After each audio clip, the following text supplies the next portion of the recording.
decoration with soldier blue and catter wire. I walk from the mountains, I come from the sea. I wake to wipe the saline from the breadth of my skin and into the distance of the wind song, blowing the syllables of your name across my face in effortless gestures. The skies with storm, the rains without, souls stand beside. Beyond the beyond, uncertainty or doubt.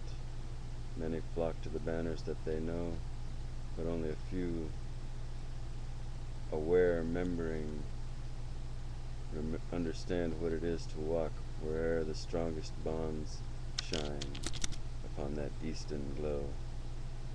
So into the pass and beyond the veil do we travel, do we walk the lambent lights of grace and gold, walking, walking, friend and beloved, home.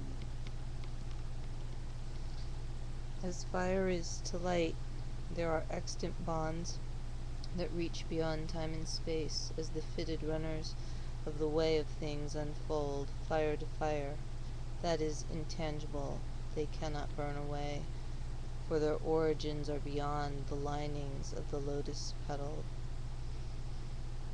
The realms, often disjointed, that carve a path that must be completed, wanting, waiting, cresting, and falling, as the conch shell speaks its language, that of the sea, in tongues of ancient that whisper your sacred epithet. So we move to the inner linings of those paradigms laid down before time and seek refuge in the solace of the path of fire and light in its eternal return under the twin fires, as in the morning we see the doves. As in the darkness float the soft whirls of owls inquiring with the gentle medicines of night, so do we approach the threaded songs of the troubadours, the lowly gifted ones dressed in ragged velvets, and the sterling timbres of their voice. Yea, into the wonder, the storied glens, the rounded hills that give way unto the night highway do we wander, seeking the twin for our candle light, the one that sits in the niche out of the wind, a straight slender cascade of blessings and grace, as there is upon a midnight clearing that reveals a jaguar moon, as the piper plays his clay tools of melody for the timbers of ceremony, deep within the verdant greens of the rainforest, life takes on its own meaning, yea, into the blessed rush of the rivers, into the whispered shush of the desert winds, and the dancing wavers of the heat, all becomes its own morph as we walk.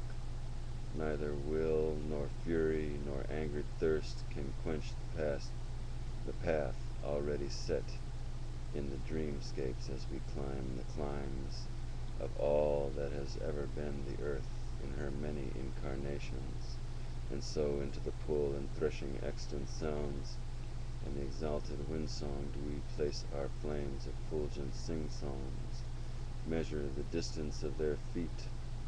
Yea, there are those who will not make the distance as to how grand the miles they have walked, as if 1 mile is any less to be trod than another. Does it become the truth told of the journey foretold before birth, before the sounds of the second's moment of breath and heartbeat? Who is it vain enough to say when they have walked with rich fortitude the full measure of their walk? Who can speak to the Creator, Celestial Father, Mahio, the All-Father, the One, and say, "Look, is this not the best I can do? Look at what I have accomplished. Is this not enough for my lifetime?" Ah, what foolish vanity are such words as these?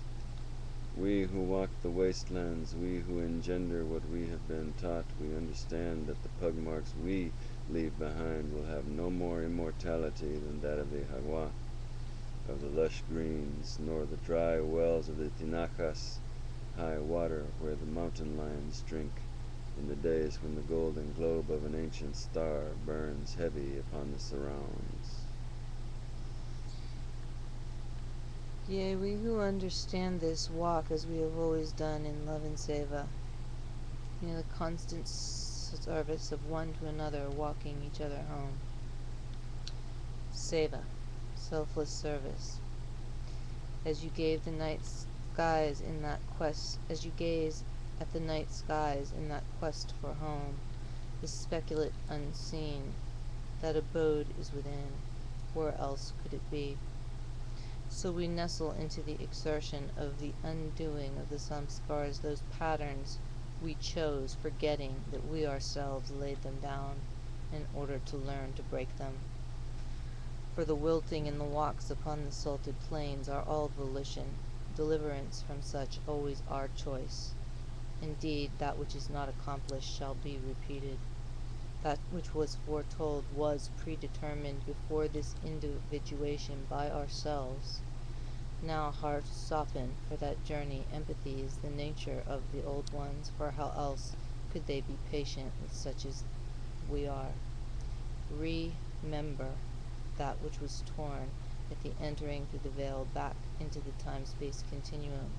All illusion, yet that place where essence in point of fact shall remove the timber and stones that force the headwaters to move in unsteady circles, so we remove those obstacles most efficaciously in flesh and robes. Alchemical chalice, be not cold, for it is the death of love, and the return to repetitions one would not care to revisit.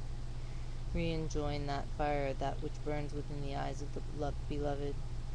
Lay it all at those feet, at the elders, the source, and of all things, the excellent moments, besides the senselessness. For the soul is always acceptable to those who know we are only dancing the continual dance of love, and there is nothing else. The ageless dance, the repetition of song and silence, the passage we make once more through the fabled arches as we convince ourselves of what we have ever known, as we walk neath the dead star dims, blowing the new pigmented handprints across the worn smooth stones, and complete what we began of ravens' dreams and the songs of old crows as we walk between stelaed storied stones, walking each other home upon the ghost road. Little square, little square, little square. There you go.